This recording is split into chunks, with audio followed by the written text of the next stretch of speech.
intuitive leadership. What is this all about? Lisa had talked about doubt. And one of the things that happens for those of us who are leaders is that we doubt those intuitive hits that come to us. We doubt the things that we see, the things that we hear, the things that we feel. So what ends up happening in those situations? We end up doing what we think we should do instead of what our intuition tells us to do. Those messages are so powerful. And afterwards you go, why didn't I listen to my intuition? Who here hasn't done that? So many of us do it over and over and over again until you finally get hit over the head and something happens in your world. Well, that's what happened to me in 1993.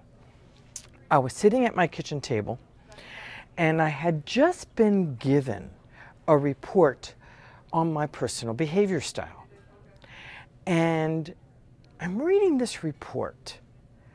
I'm thinking, this isn't me. This isn't me. And I'm, covering things and highlighting things and taking notes and going, that is not me. And I'm going through this report. It was about 25 pages of supposedly moi. Well, let me tell you, I closed that booklet up and I went, that's not me, no way.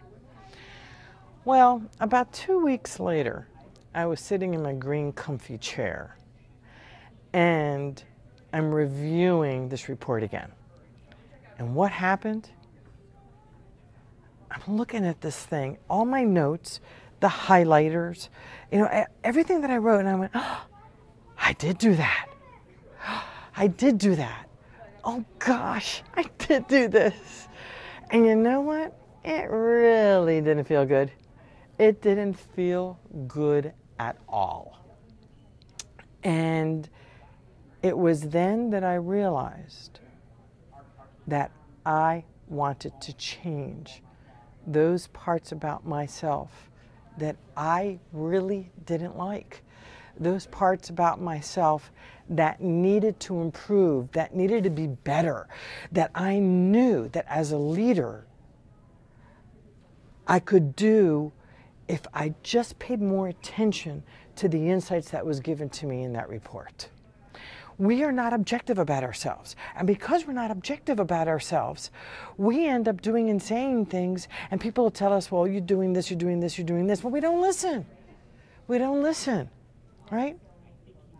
And at that time that happened in 1993, we were stationed in Chesapeake, Virginia. My husband is a military professional. And at that time I had a 4-year-old and a 1-year-old. So let me tell you, life was insane. Life was absolutely nutso. And he was out to sea. In 3 years, he was only home for 6 months. So there was a lot of things that I was responsible for as a military spouse that I truly needed to improve on as a leader, because leadership has always been such an important part of who I am as an individual. From the time I was a little tot, I was always taking control and taking action, caring for others, and doing things that were acts of leadership. So acts of leadership can be done by anyone and everyone. I'm going to give you a little insight on what an active leadership is. You do not need to be in a leadership role, by the way, to do an active leadership. You just don't. It's not necessary to do that. Something as simple as walking down the sidewalk and giving somebody who really looks like they're having a bad day, give them a smile. Something as simple as that is an act of leadership, because that one smile may be what that person needed in that moment in time to break them out of what I call the negativity spell. We get caught into these spells of negativity and we're just going and going and going and going, and you end up going into the spiral. And I'll be talking more about that in just a little bit. So when you take these acts of leadership and you care about the people who are around you and you become aware, and I'll be talking about awareness in just a bit, You make things happen. You create movements. You create movements.